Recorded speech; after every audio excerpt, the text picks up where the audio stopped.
मैं मेरा channel crazy physics में आप सबको स्वागत करता हूँ। ये चैनल का जरिए मुझे मोटिवेट करने के लिए आप सभी से मेरा ये रिक्वेस्ट है, इस वीडियो को लाइक और सब्सक्राइब कीजिए और मुझे गुड इवनिंग डियर स्टूडेंट्स। आज मैं आप लोग का सामने जो टॉपिक लेकर आया हूँ वो टॉपिक का नाम है पैरेलल रेजोनेंस सर्किट।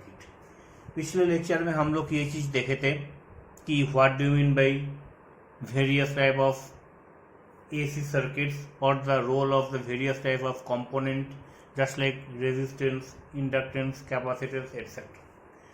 पिछले लेक्चर्स में हम लोग ये देखे थे कि सीरीज या पैरेलल में सीरीज में हम लोग L, C and R, that means if we connect a resistance, inductance and a capacitance in a series, what will happen. उसका प्रीवियस लेक्चर्स में हम लोग देखे थे what are the roles or what are the contribution of L, C and R separately और उसका combined effect. तो जो इस लेक्चर को पुराना लेक्चर्स को जो पढ़ाई नहीं किए हो, तुम लोग डिस्क्रिप्शन बॉक्स का दिया हुआ लिंक में जाना और पुराना लेक्चर्स को अच्छी तरीके से गो थ्रू करना. Then we will proceed for the parallel resonance circuit. और ये जो लेक्चर में आप अच्छी तरीके से बने हुए रहिए और इसके जरिए हम लोग क्वालिटी फैक्टर क्या होता है इस चीज़ के बारे में भी स्टडी करेंगे. तो इसको अच्छी तरीके से समझना है तो आप पूरा फुल इस लेक्चर में बने रहिए और with full attention, with full concentration. तो चलिए आज चालू करते हैं हमारा टॉपिक पैरेलल रेजोनेंस सर्किट. यहाँ पर क्या है, 1L and C, that means one inductance and one capacitance, they are connected in parallel each with other, or they are also connected with in parallel combination with a AC supply. As we know, the EMF, what it would be, E is equal to E naught J to the power E to the power J omega t, where E naught is the amplitude maximum intensity and omega is the angular frequency. जो हम लोग in each and every derivation हम लोग उसको derive करते हैं. फिर R is the internal resistance of the inductance. अच्छी तरीके से समझिए इस चीज को. ये R is not the resistance, it is the resistance which is imposed by L. L का लिए ये जो इंडक्टेंस है, इंडक्टेंस इसका सर्किट में जो इंटरनल रेजिस्टेंस प्रोवाइड करते हैं उस चीज को बोला जाता है R.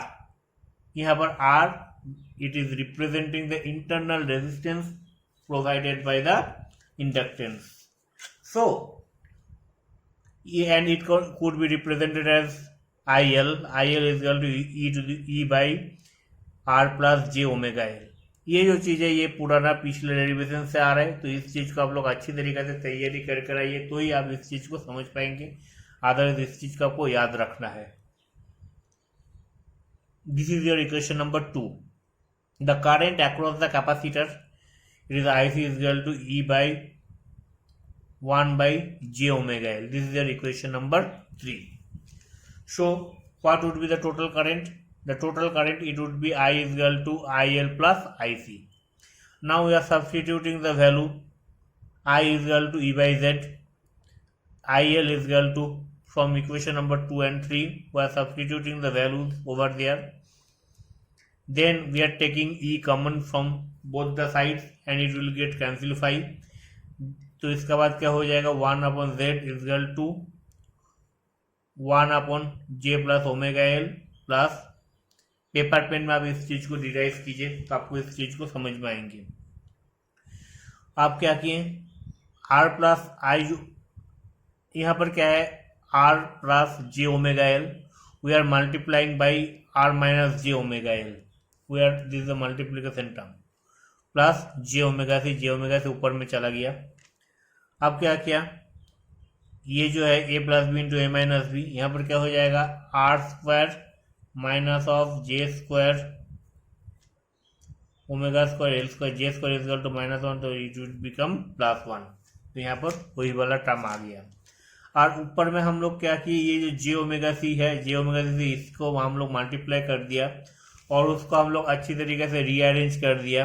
रीअरेंज करने के बाद हम लोग के पास क्या आ जाएगा, we are going to get the value of impedance. यहाँ पर थोड़ा सा मॉडिफिकेशन है, आप इस चीज को पेपर एंड पेन में ब्लैक एंड व्हाइट में कीजिए तो आपको ये इक्वेशंस आ जाएंगे। So this is your equation number 4। Okay, तो ये जो टर्म है, ये टर्म के जरिए हम लोग क्या समझने का कोशिश कर रहे हैं, what is the value of impedance. तो इम्पीडेंस का जो हम लोग का जो टर्मिनोलॉजी आएगा, terminology when it will give you the maximum और minimum value, it is basically dependent on this factor. When it is 0 then it is going to give you the thing. So when the impedance will give you the minimum value when it is equal to 0। अब हम लोग क्या किए, omega को हम लोग यहां से निकाल लिए, then this would equation would become this. So यहां से हम लोग क्या किए, we are going to get the value of omega. Omega square is equal to L minus R square C by L square C. यहाँ से हम लोग क्या किए, एल स्क्वायर सी को अलग कर लिए, L by L square C is equal to 1/LC and C cancel हो गया तो R square by L square. तो यहाँ से हम लोग क्या किए, we are going to get the value of omega square is equal to this. यहाँ पर देखो, यहाँ पर एक चीज को हम लोग को अच्छी तरीके से समझना पड़ेगा। दिस इज, ये जो है ये फैक्टर किसका है, it is the dependent the impedance. As the impedance goes on increasing, the current in the through the circuit it is also going to reduce. So this part of the circuit it is called as the rejector circuit. This part is also called as the rejector circuit. तो इस तरीके से हम लोग यहाँ पर बहुत सारा प्रॉपर्टीज के बारे में स्टडी किए। What is the role of the omega, उस चीज के बारे में हम लोग स्टडी किए। एसी और डीसी में अंतर कहाँ आ रहा है और क्यों आ रहा है, उस चीज को समझने के लिए हम लोग के बहुत सारा फेनोमेनन को अच्छी तरीके से समझना जरूरी है। और इसके बाद हम लोग के पास और एक टर्मिनोलॉजी आता है, वो है quality factor. Quality factor of the sample, how it looks like. Quality factor, what does it mean. Quality factor का मीनिंग ये होता है कि जैसा suppose I am just going to give a quality और example of a day to day life. इस pen का quality बहुत अच्छा है, या ये स्टूडेंट का क्वालिटी बहुत अच्छा है। What does it mean, that means अच्छी तरह से समझिए इस चीज को। Suppose we are considering two case, suppose this is the first candidate and this is the second candidate. Both of them are given the input I. तो ये दोनों में इनपुट देने के बाद आउटपुट को कौन ज्यादा देगा, who is going to give us the output, the quality is dependent on that. So quality factor क्या होता है, the quality factor of a LCR circuit is 2 pi times ratio of maximum energy stored in the circuit in the to the energy dissipate per the circuit.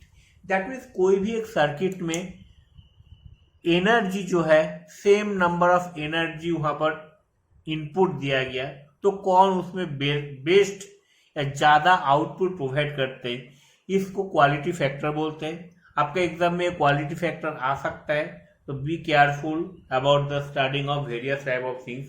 यहाँ पर 2-3 type का quality factor के special cases है, इस चीज को आप लोग अच्छी तरीके से समझ लीजिए। ये आपके एग्जाम में भी आ सकता है, मे बी कोई क्वेश्चन का इसको जोड़कर भी दिया जा सकता है। तो आज हम लोग का ऑल्टरनेटिंग करंट वाला पोर्शन खत्म हुआ। तो अभी तक किसी का कोई डाउट, शक या सवाल रहे तो मुझे कमेंट सेक्शन में जरूर लिखिए। I think all of you have enjoyed the lecture very much. Hope so. We will again meet in our next session of the lecture. Till then, bye. Have a nice day. Be safe. Stay safe. Okay. Okay.